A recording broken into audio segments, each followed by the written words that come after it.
Experts agree this is the best Disney World restaurant. Don't believe me? Watch. What is the best Disney World restaurant set?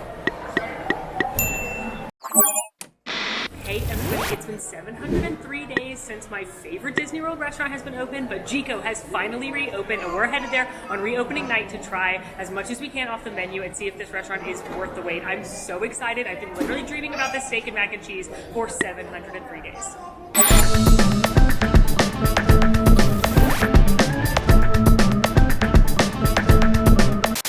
Eek! I'm so excited right now. This is one of my favorite resorts. It probably is my number one favorite resort. Just look at this lobby. Oh, is this not stunning?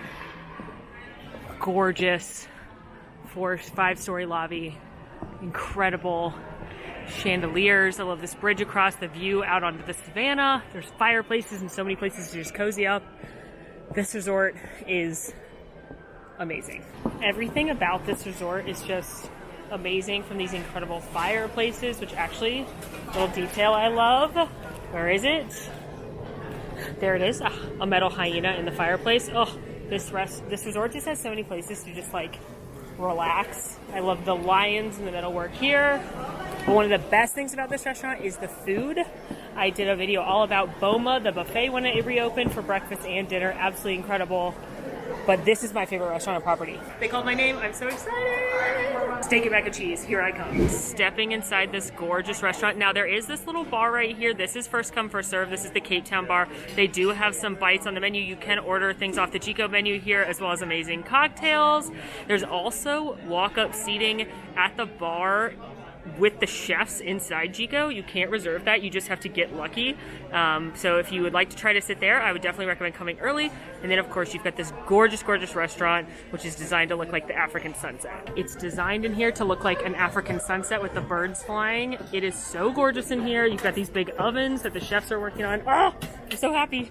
That's where they make a good food. That's where they make it all happen, all the magic. Yeah. We were given towels to wipe our hands, rose water. They smell amazing. Warm towels to start everything out. This is a luxury experience, friends. Jiko is a signature restaurant here at Disney's Animal Kingdom Lodge. It is African cuisine. It is absolutely incredible, and I feel like a lot of people shy away from this one because they're unsure of what African cuisine is.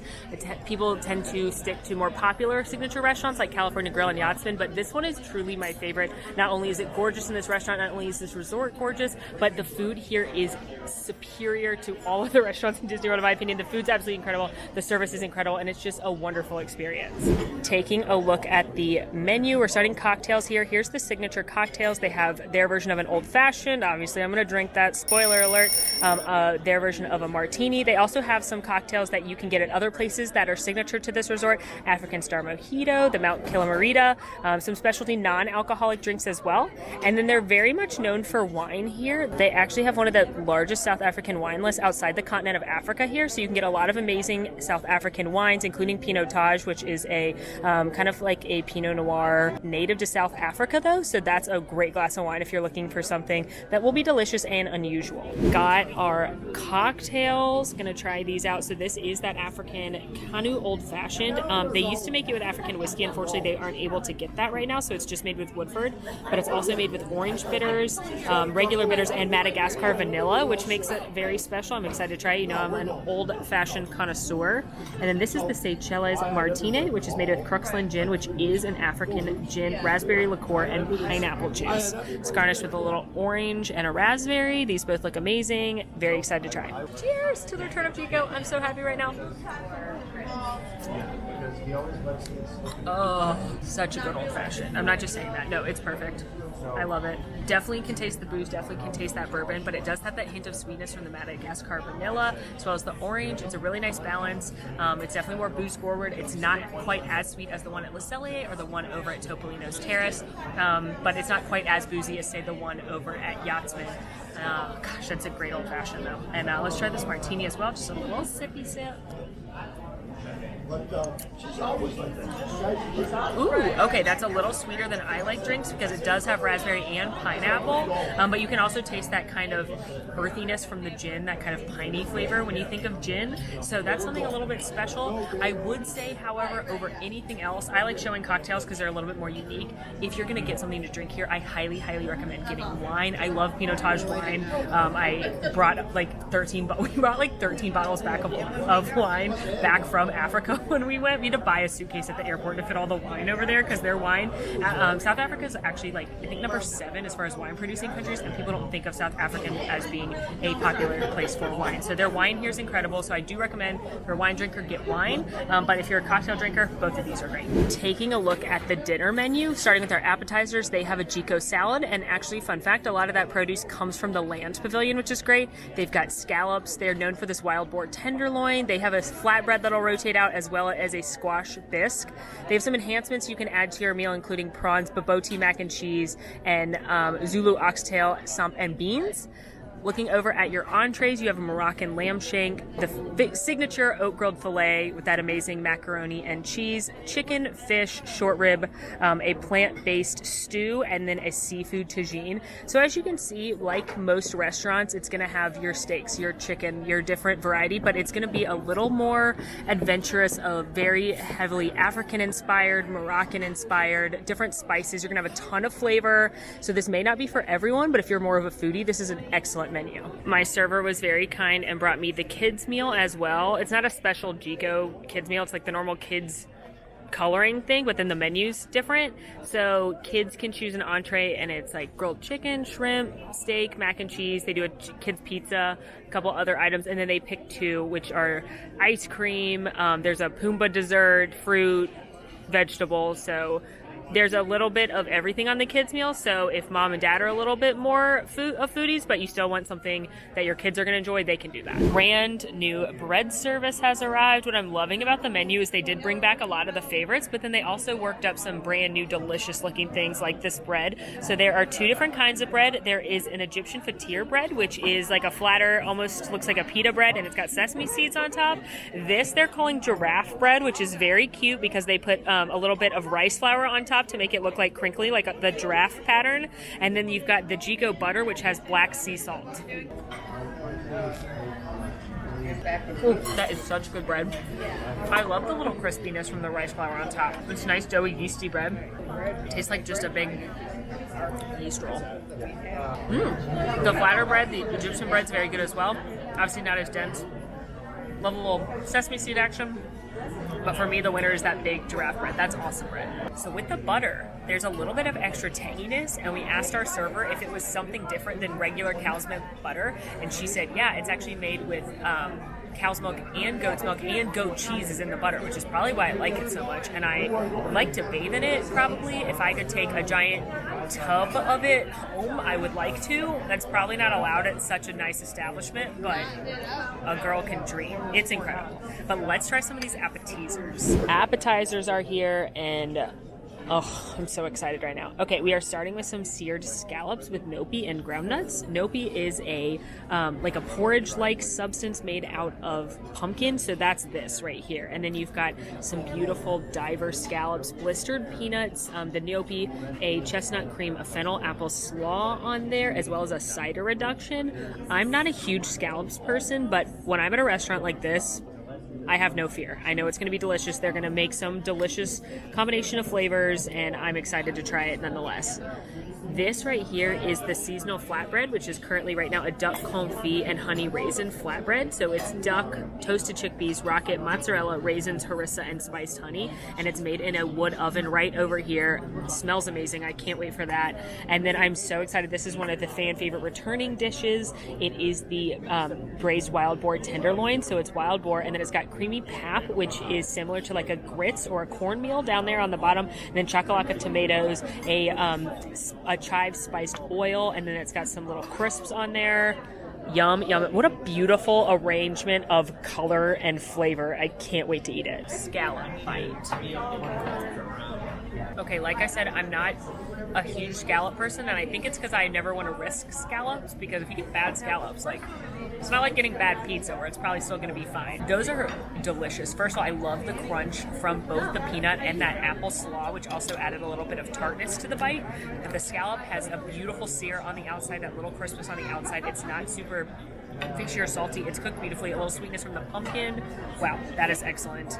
Next up, I'm going to try this flatbread, which looks so good. Okay, this flatbread is unbelievable. There's definitely some spice in there, a little bit of heat from that spiced honey. I love the little bit of crunch on top. The duck is cooked perfectly, not super gamey. Then you've got that nice, beautiful mozzarella. The crust is perfect because it came from oak grilled. It's familiar because it's a flatbread, but it's so special and so unique. Ugh, that's why I love this restaurant so much. And last but not least, the boar. The boar is what I'm most excited about so far, which is why I saved it for last. I need a minute. That boar is unbelievable. Meat-wise, boar is obviously closer to pork, but it almost tastes more like red meat. It is cooked beautifully. It's got a nice little char on the outside. I guess it is like a better pork chop. Like it's richer than a pork chop would be. That creamy pap is lovely. You've got that chive oil, a little bit of sweetness from the tomato, crispness from that chip. It is so, so good. Please don't let the fact that it says boar scare you away, because I think a lot of people are like, boar, but it's just pig. And it is, wow.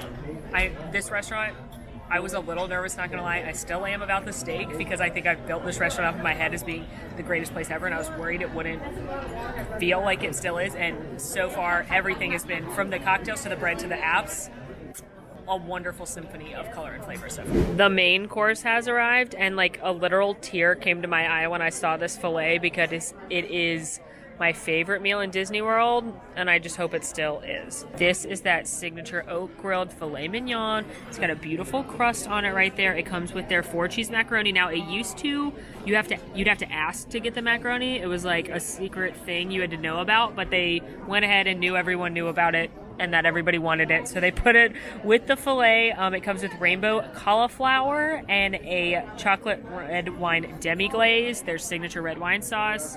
Look how absolutely gorgeous that is. I cannot wait to eat this. This right here is the heritage chicken. So it's a sumac roasted chicken breast, ancient grains, cipollini, onions, fennel, and preserved lemons.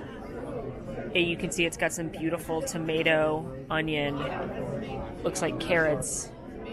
Gorgeous piece of chicken right there. Also trying a few of the enhancements, which you can add on to any dish. This is the Zulu oxtail samp beans. So it's got cracked hominy, sea peas, fragrant masala, and braised oxtail in there. This is another one of my favorites. This is the baboti mac and cheese. First of all, I just like saying baboti. That's a traditional African dish. It's usually made of some kind of ground meat, and there's usually some kind of fruit in it, which is why it has raisins, as you will see.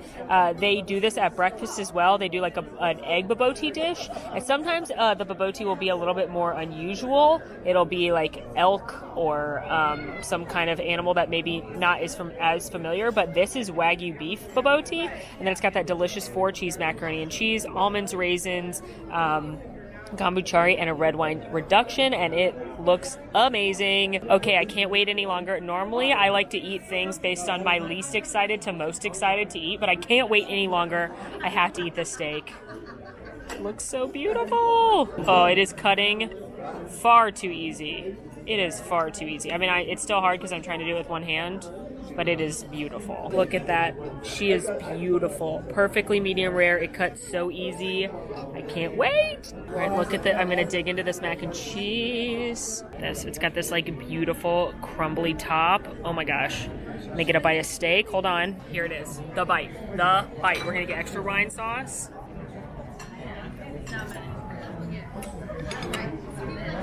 It's probably weird to be like tearing up because I'm eating steak, but it's somehow better than I remember. The mac and cheese is beautiful with that like crusty cheese on the top. The steak is so perfectly cooked, and it's got this beautiful char on the outside, a little chimichurri and this red wine sauce. Like, it's the best meal in Disney World, in my opinion. It's my favorite thing to eat in Disney World. I'm so glad it's back. It's incredible. Ugh, I'm so happy right now. Okay, I will try and pull it together and do a more professional food review that's not just I'm crying and eating steak. Hold on. All right, I'm gonna eat cauliflower now too. This is a seasonal thing. I remember them doing asparagus before, so they're definitely mixing up the veggie, which I love that when restaurants focus on what's in season and what's available. I love cauliflower, and that does not disappoint. Like, you know, sometimes at a steakhouse they're just like throwing a vegetable on the plate to give you one. It doesn't feel like they did that here. Obviously, the cauliflower is nowhere near as good as the incredible, creamy, cheesy, perfect mac and cheese and that incredibly cooked filet. It's so good. It is so good. All right, my emotional moment over the mac and cheese or the steak and mac and cheese is over. Well, it's not over. It's contained now, and we're gonna eat some of this bobotie mac and cheese. Get some of that yummy wagyu. Yum. Gosh, I forgot how good that is too. I love the amount of crunch that they put in the food here, whether it be those toasted chickpeas on the pizza, whether it be the almonds in this. It just adds such an interesting textural element to some of these dishes. So in this case, you're getting that really yummy, rich Wagyu beef. You're getting the creamy mac and cheese, which is amazing. And then you're getting a little bit of acidity from that like pickled vegetable on there, as well as the tomatoes. You're bringing a little bit of brightness and sweetness. But then that crunch from the almonds is so like welcome, along with all these kind of like chewier, softer foods. That's a very unique dish. It's got a little bit more spice. I don't mean heat, I mean spice than the filet and the mac and cheese. This one has a little bit of curry. It's got a little bit more of those African spices, and it's awesome. So I would definitely recommend adding this to your meal if you want to try a little bit something different, but still something very, it's going to be like, it's basically beef and mac and cheese, but done very elegantly and a little bit more exciting than what you may be used to. Next up, the chicken. Ooh, a citrus kick. Hello. There's definitely a lime involved. It's very good chicken. It's very moist. It's cooked perfectly. It's got that nice roasted, like rotisserie kind of like skin on the outside. It's definitely got some lime or some citrus in it, which was a nice refreshing bite. And then the accoutrements are cooked very well. So the preserved lemon is coming out really strong. There's that perfect kind of al dente and the ancient grains. And this is a very solid dish. For me, one, it doesn't come close to the steak. It's excellent chicken. But for me, when I go out to a signature restaurant, when I go out to meals in general, I don't order a lot of chicken just because I cook a lot of chicken at home, and I would rather have something that I don't eat as much of. So usually steak, maybe a seafood or something a little bit different. But if you're someone that doesn't eat red meat, if you're someone that likes chicken, this is very, very good. And last but not least, this is that other enhancement. It's the Zulu oxtail and beans. So it's got cracked hominy, peas, masala, and the braised oxtail, which is this part. This is definitely, I would say, the most exciting thing I'm trying. Most unusual, you could say, maybe. Thing I have not had a lot of experience eating, but like I said, anything at a restaurant like this, I'm game to try at least once.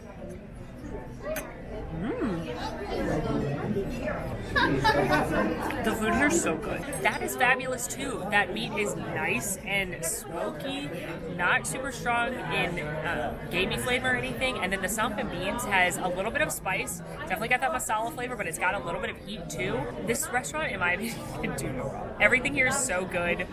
I trust the culinary team here to create an incredible mouth adventure, and they did. But for sure, no questions asked, the steak and mac and cheese is hands down my favorite thing I've eaten. I also loved the bobotie mac and cheese. Those two would be my top recommendations, but I don't think you can do wrong. Dessert menu has arrived. So there are a few after dinner cocktails. A lot of them feature amarula, which is one of my favorite liqueurs. It's an African liqueur, comes from the amarula tree, and it's like these pod fruits that actually in Africa, the elephants will bang against the tree trunks and knock the fruit down and then eat it, and the elephants will get tipsy, which I wonder how many they have to eat for an elephant to get tipsy. But amarula is also that signature flavor in zebra domes, if you've had those at this resort. They have a couple of after dinner cocktails as well, brandies. Then they have, of course, some desserts. There is the Kilimanjaro, which is their chocolate-based dessert, and then the other desserts, the Melkert malva pudding, and the beets and the angel food cake are a little bit lighter sounding, so we've got a couple of those coming. Then they also are known for having a variety of loose leaf teas, so if you're a tea person, we've also got Kenyan coffee. Yum. Time for after dinner drinks, and can we talk about the artistry of the zebra stripes on the zebratini? That's beautiful. Like, I've had obviously dessert cocktails before, but someone really committed to this, and I applaud you, bartender here at Jiko. So this is the zebratini. Like I said, it's Captain Morgan rum, Godiva white chocolate liqueur, Frangelico liqueur, Amarula liqueur, which is the one I was really excited about, a shot of espresso, and that chocolate zebra stripe. Ooh, okay. Obviously it's sweet. It's basically like drinking chocolate, but I love the Amarula flavor. I actually wish the Amarula was stronger.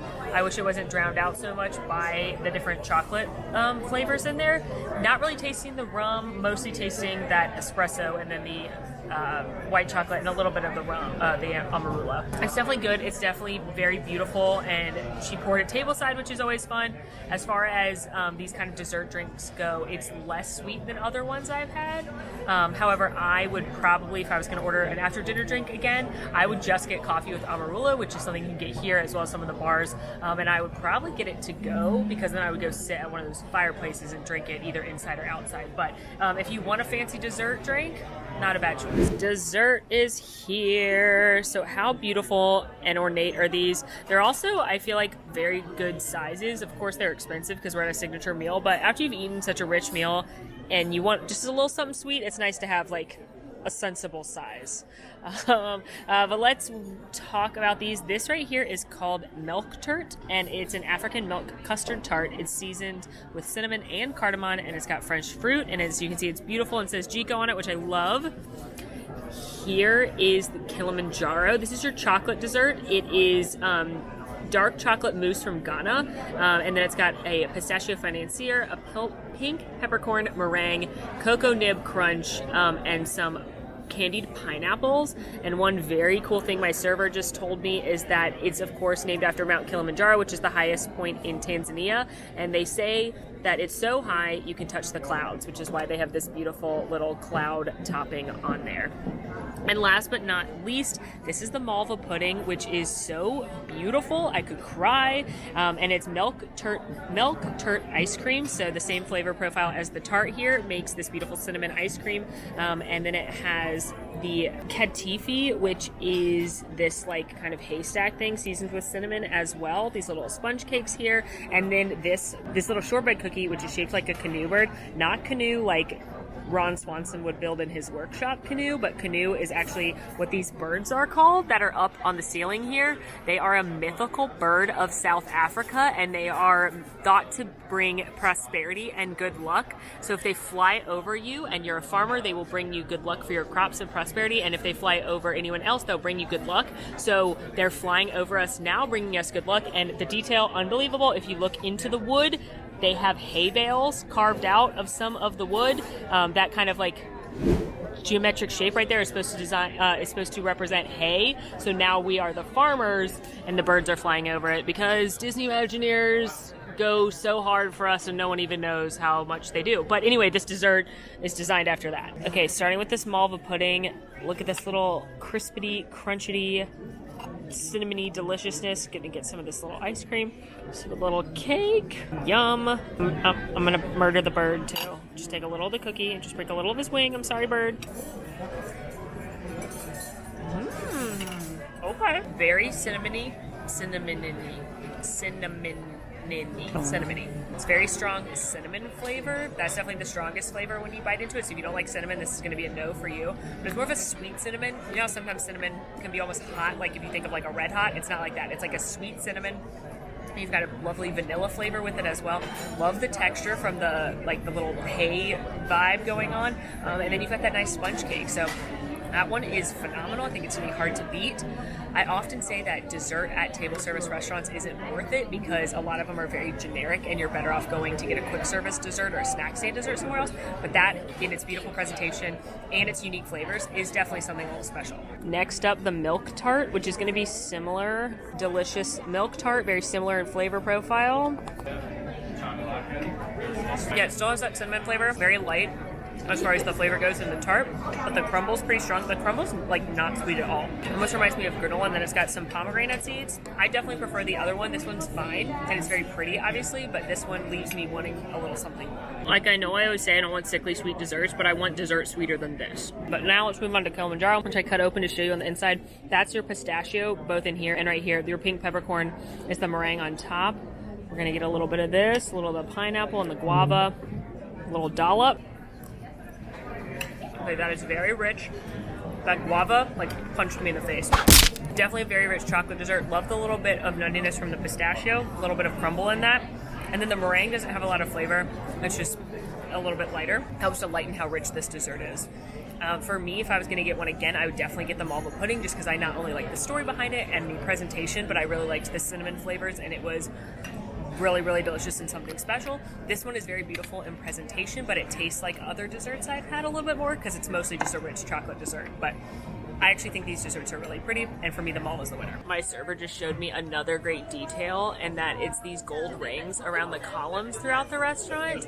Those represent, in certain African tribes, the women will get a gold ring to wear around their neck as a symbol of an achievement, and the more rings you have, the higher up you are in the tribe. So you can look around the restaurant here and see that all the different columns have a variety of rings. And it looks like that column's the best.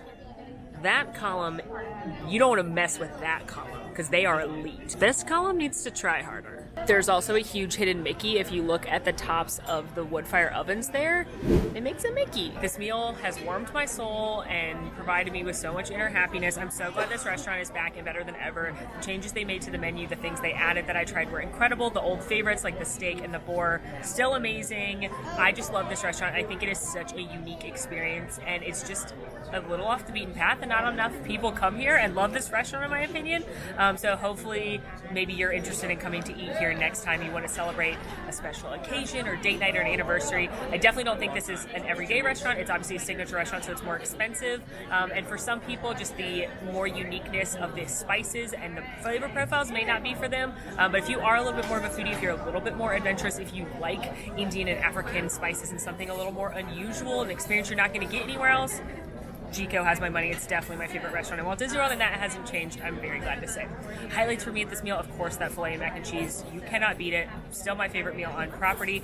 Love that boboski mac and cheese. Love that wild boar, that flatbread, that malva pudding. Just a fabulous meal altogether. The service is amazing. That incredible bread with the goat cheese butter. Oh, I already can't wait to come back and eat here again.